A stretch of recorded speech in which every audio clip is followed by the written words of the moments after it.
Okay, so this is just going to be I always laugh at myself as soon as I start recording, don't I? Yeah, I'm suppose I'm funny. Well, not in that way, but you know what I mean. Um, so yeah, I'm just going to be rambling about the Sopranos, using the TV tropes entries for each episode as a guide. Yeah, I'm just going to kind of skim through each of these and see if I've got any interesting anecdotes or even uninteresting anecdotes. Yeah, so this is. And I'm choosing TV tropes rather than Wikipedia, by the way, just because it's more fun, I think. Yeah. So yeah, this is of course, the first episode, The Sopranos, season 1, episode 1, pilot. So the quote is, "It's good to be in something from the ground floor, and I came in too late for that, I know. But lately, I'm getting the feeling that I came in at the end. The best is over." Doing my very best Tony Soprano impression there, of course.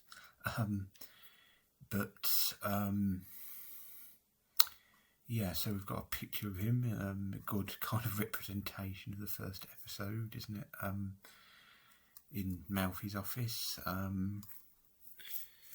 So I'm not going to read through all of this, like the summary. I mean, someone's gone to the trouble of writing up all this. It's probably best, actually, literally better than the Wikipedia, I think, or certainly probably longer anyway. So let's just look through. Let's just kind of randomly go through some of these.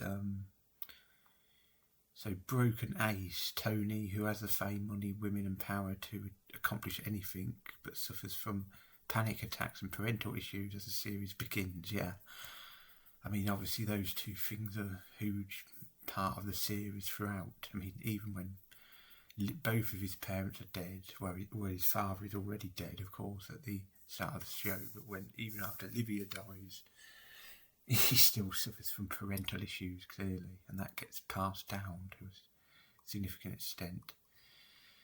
The dreaded. The pilot makes a point of showing several times that Tony's reputation precedes him.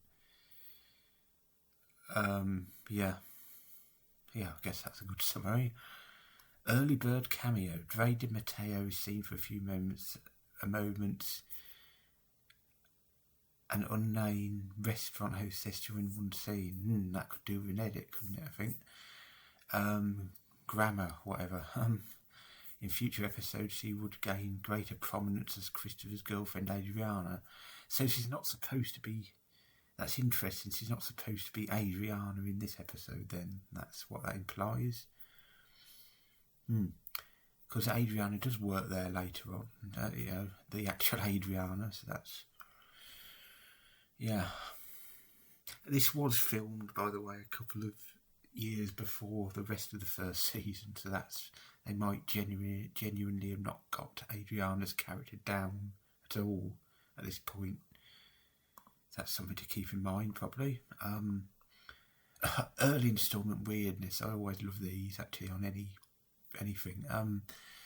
Tony's sessions with Dr. Murphy are used as a framing device for the episode, with some of the events he talks about presented as flashbacks and with words to Murphy appearing as narration. For the rest of the series, the therapy sessions are distinct events without flashbacks and no narration.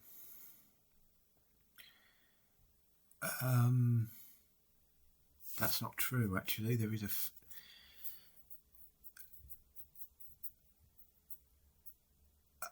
well, there are flashbacks to his childhood, at least one or two, more other future therapy sessions. The episode where Fortunate Son, season 3, where Christopher gets made. There's flashbacks to Tony's childhood in that episode, definitely.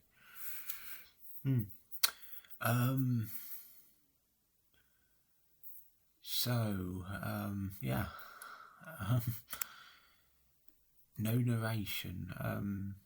I think there's narration in that as well, by the way, yeah, in the season 3 episode I just mentioned. Not going to read through all of these either, this is another long section.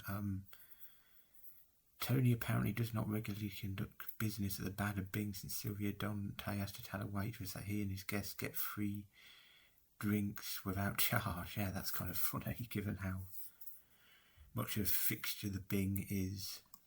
As I say, Tony is a regular fixture as well, yeah. I think I did see that out of the corner of my eye. I didn't just randomly come up with the word fixture without seeing that, I don't think. Yeah. Irina Pouts in Tony's Gumar from much of the first 2 seasons is blonde and played by a different actress, Siberia Federico. So that she shares a name with Federico Castellucco, whatever his name is, who plays Fiorio later on. Instead of Oksana Lada, who plays Irene Pouts in later, yeah. Olivia has somewhat less of a frail old lady look in this episode. Yeah, she does actually. This may or may not be related to Nancy Marchand's health, which was in decline throughout much of the series, but this episode was filmed considerably earlier. Yeah, like I said, about 2 years earlier.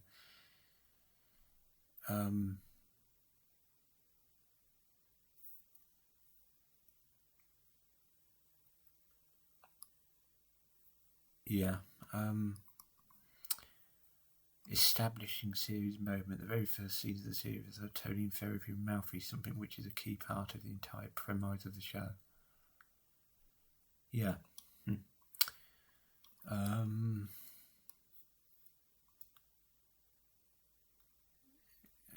Nostalgia filter. Well, that relates to the opening quote that we went over, doesn't it?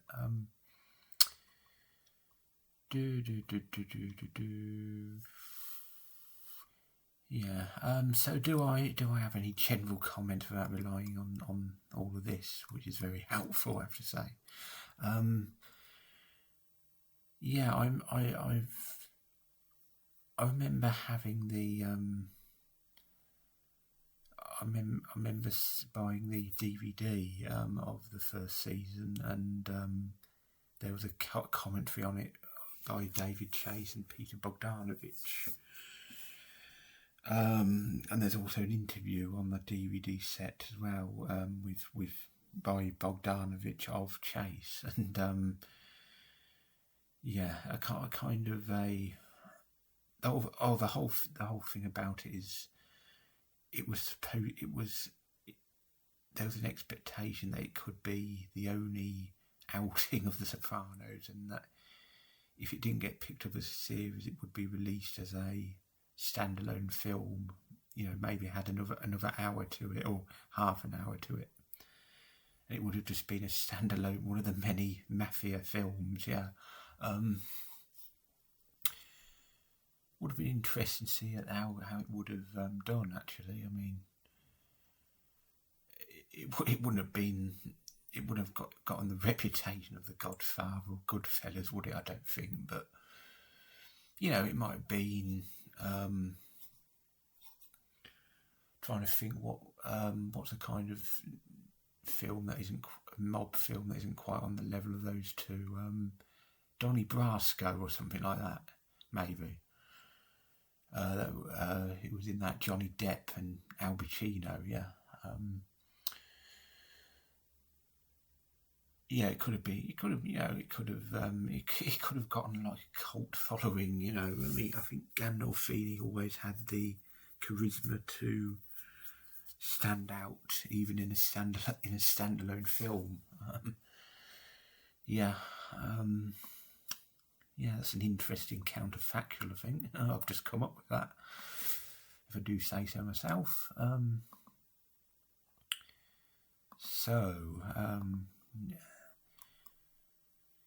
46 long, season 1, episode 2. It actually makes it look like it says 246 long, which is almost a skyscraper, isn't it? Nobody knows who's running things anymore. Guys, they don't even know who to make payments up the ladder to in some cases. I'm talking about the year 2000, the millennium. Where do we go from here? Yeah, this is around the time of the bursting of the dot-com bubble, which is, I mean, the funny thing about that is it me, or is that the bursting of the dot-com bubble was really the start of an era rather than the end of it? You know, because that was when, it was from that point onwards that people started living on the internet rather than just doing business on the internet. You know, and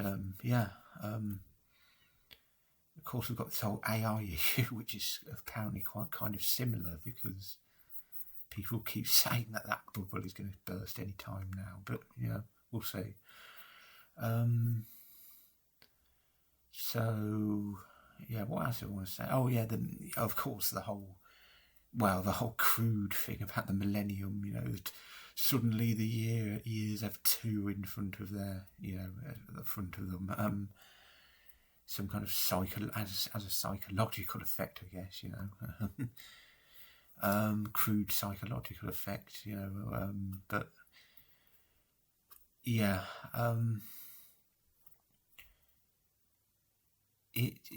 I mean, the first couple of seasons, I mean, we'll get into that later if we're still talking about it, like, see how long this goes on for, this ramble, but obviously the whole 9/11 thing affected the Sopranos to a significant extent. It had to edit the opening titles, apart from anything else, you know, take the World Trade Center out of it. Yeah.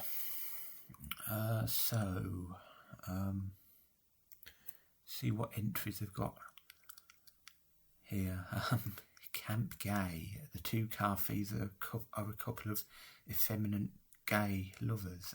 Yeah, that's interesting.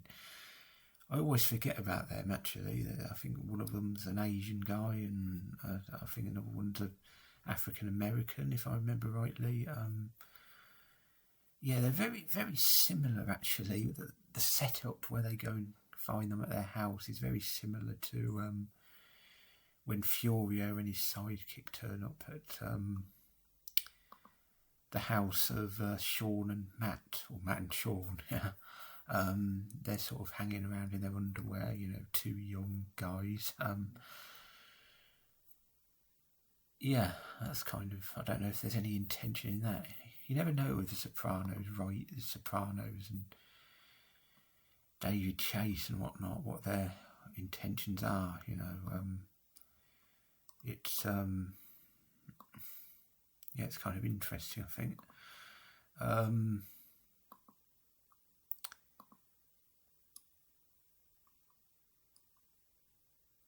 Yeah. So what else we got here? Establishing character moment, Georgia, yeah, the bartender. His inability to operate the telephone system leads to his first ever run-in with Tony. Kind of funny, because obviously that was the whatever you want to call it, the analog telephone. I think it might have even been the one with the circular thing. No, I don't think it was, actually. No, it was one with all the buttons on. But yeah, even that was kind of giving way to, even at this point, it was giving way to the cell phone, as the Americans call it, the mobile phone. Yeah, it kind of demonstrates how stupid he is, I guess. Early instalment weirdness. This is the only episode in the series that features a cold open. It's also the first episode, I think, in which Sil does his Al Pacino impression, or his Michael Corleone impression from The Godfather. The plot and many scenes of the episode are also much more satirical than most of what follows afterwards.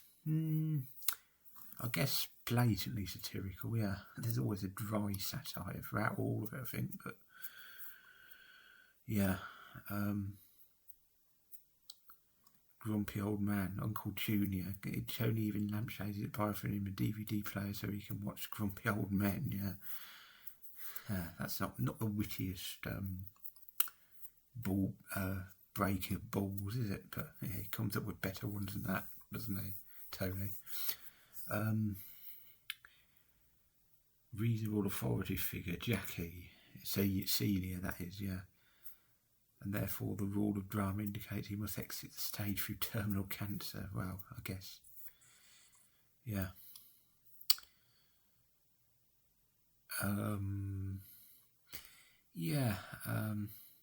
Unusually uninteresting sight. The strippers in the bar being stare at Tony for a few moments after he beats the bartender unconscious, then go right back to dancing without helping the latter. Yeah, the kind of strippers act oddly in the first season, I think. Yeah. Oh yeah, here we go. This is where the series starts to cook a bit here at this point, I think. Season 1, episode 3, denial, anger, acceptance. Yeah. What we got here? Deadpan snarker. Ariel is quite adept at delivering sharp retorts, even while hardened mobsters are working him over. That's the Jewish guy, isn't it? I think. Yeah, at the hotel or whatever.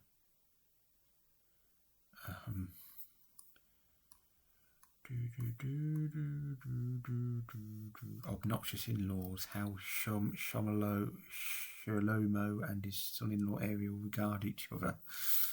Not the only obnoxious in-laws, actually, in the show as it goes on. Yeah, obviously this episode is... let's read the quote. Actually, we didn't do that, did we?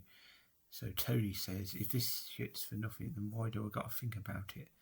Malfi says, that's the mystery, isn't it? The mystery of God, or whatever you want to call it, and why we're given the questionable gift of knowing that we're going to die. Yeah, I mean, that's a pretty deep subject, isn't it? I'm not going to go into that right now. Let's go into this picture here. Hijack, byjack. I didn't realise that. Yeah, he's referring to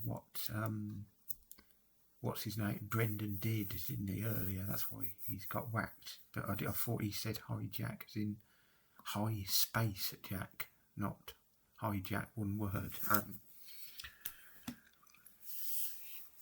Yeah, that's the first major kind of death, wasn't it?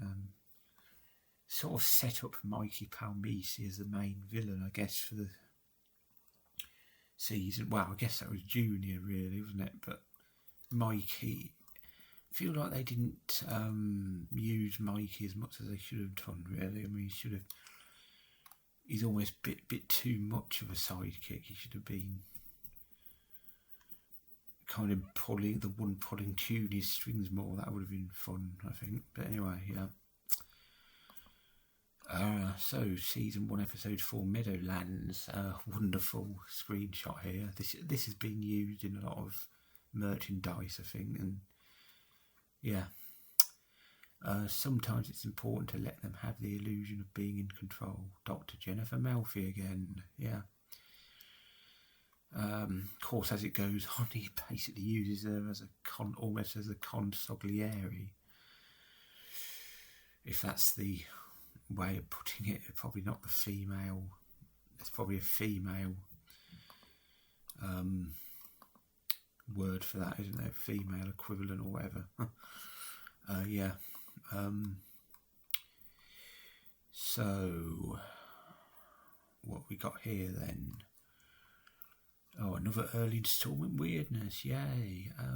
The episode features some oddball moments compared to the rest of the series, including Tony admitting to having someone killed while Malfi's distracted thinking about what happened to Randall. That's the guy who was in the car with her, wasn't it, I think? Yeah. her lover or whatever.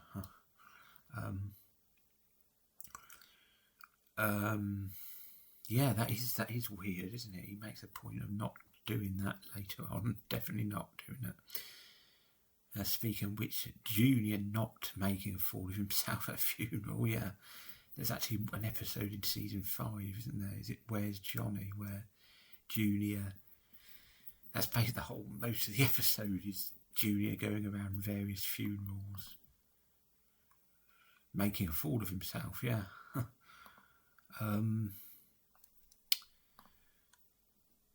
One of the strippers at the bar gets a momentary focus when she talks about Jackie. Oh yeah, that's what I was talking about. The weirdness of they mentioned the weirdness of the strippers in the previous one, I think, didn't they?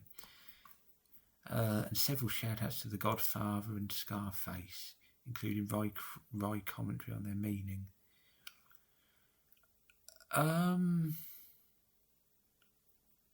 Why is that an audible moment? The Godfather, Silvio.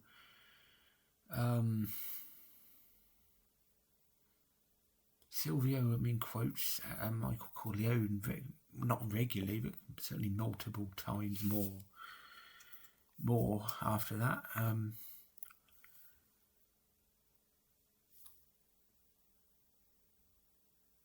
Yeah, I'm actually going to edit that, to be honest. I've got an account, so where do we go down here? Shout out. There's also one to Angel Heart, apparently. Yeah. So early instalment weirdness is what we want here. Yeah. Yeah, why not? Edit it like that. Oh yeah, make the grammar a bit better there in this new context.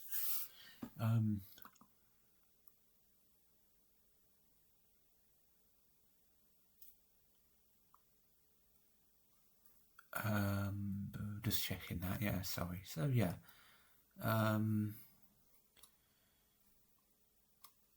So I don't think the reason will be.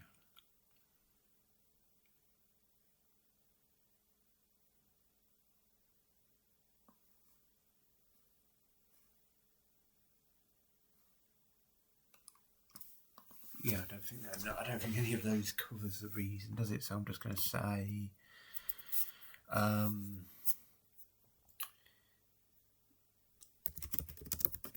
not exactly early installment weirdness.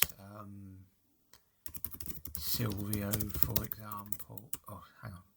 Let's put it like this. For example, Silvio impersonates Michael Corleone on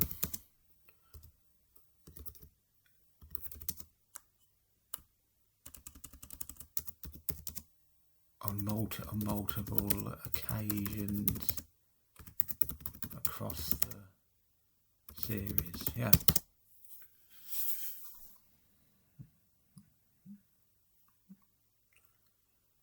Yeah, that'll do, I think. Not exactly early installment weirdness. For example, Silvio impersonates Michael Corleone on multiple occasions across the series. Yeah. Double check.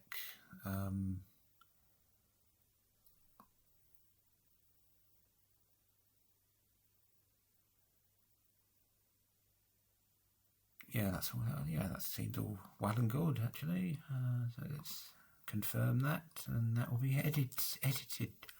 That will be it edited. Yeah, I remember when I first got internet access in my home. It was such a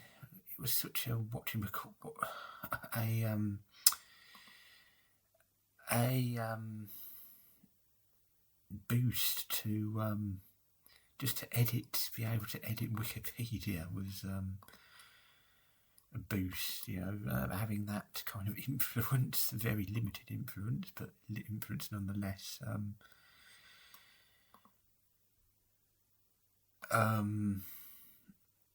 It just seemed so amazing. I could do that from my home and have the whole world see it potentially, or not the whole world, but billions potentially could see it. So season 1, episode 5, college.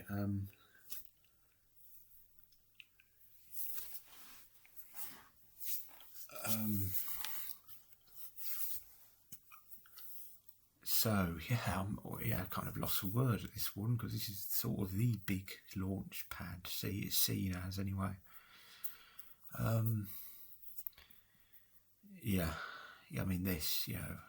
Meadow, Tony in the car. Dad, are you in the mafia? Worst Meadow impression ever. So this is actually not a quote from a character. This is a quote that I think's seen on the wall of the college. I think that towards the end of the episode in Maine. No man can wear one face to himself and another to the multitude without finally getting bewildered as to which one may be true. Yeah, that's a pretty good quote, really, isn't it?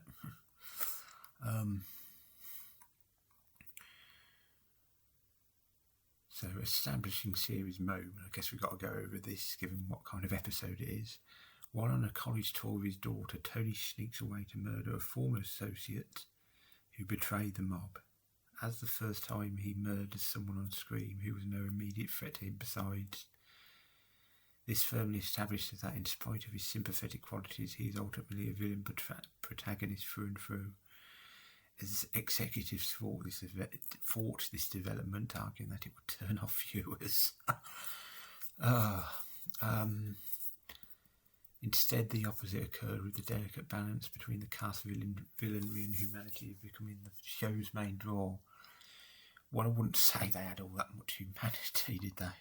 Come on. But yeah, I can see what they're saying, I guess. But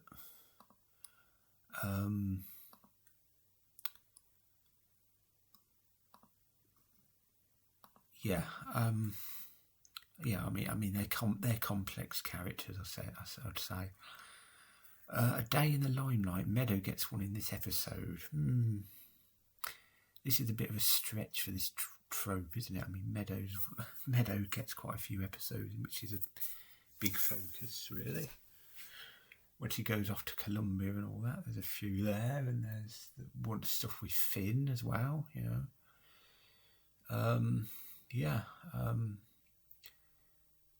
This is also the most screen time Fatherfield gets in one episode for the whole series. Wow, yeah, okay, that does apply to it.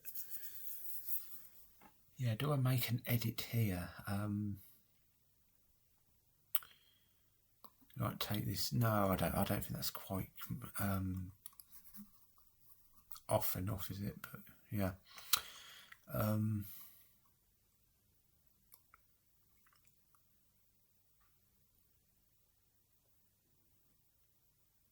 Time skip. According to Meadow, 2 weeks have passed since he took drugs with Hunter.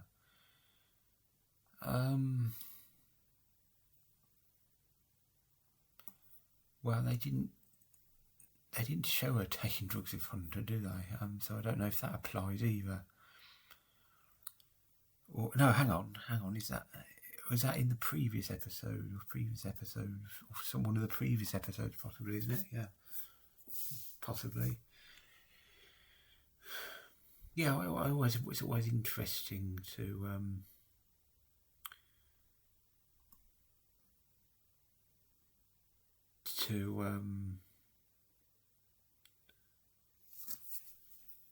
think about how much time each episode is set over, as it were.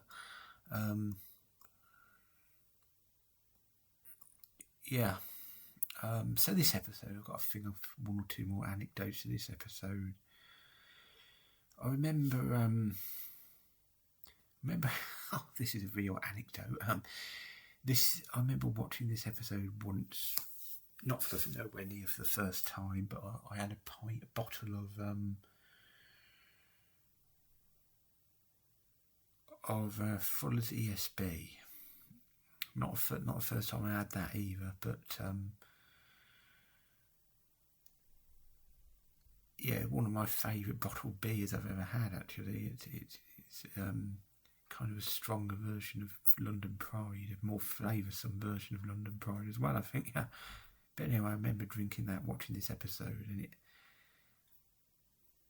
added to the experience, shall I say.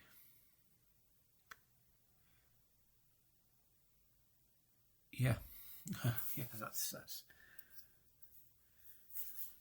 What moments in this episode do I like? Well, obviously there's this one in the screenshot here, but Father Phil.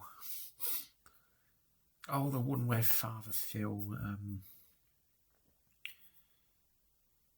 Father Phil says something about all the words Jesus says in the Bible, and it only adds up to something or other, and quite not a surprisingly short amount of time. And then Carmela says, "Oh, I heard the same thing about the Beatles, but it only adds up to however many hours." And it's like he seems baffled by her, but he seems baffled because it doesn't have much to do with other than being an adding up of how much. I think the Beatles, the songs of the Beatles surely do add up to a lot more than what Jesus said in the Bible.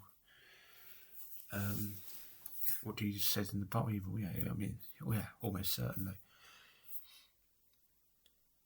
But Father Phil is baffled because it doesn't really relate to what he said, and he's also perhaps mildly offended because he regards the Beatles as a frivolous, pop music in general as a frivolous subject compared to the Bible and Jesus, as you might expect, of course. Oh, I love the random line at the end where Carmela's on the phone to Malfi, and Malfi asks if he wants to take down an appointment for Tony, and Carmela says, "I lost my pencil up his ass." The New Jersey accent really comes through, which I just did very badly, if at all, of course.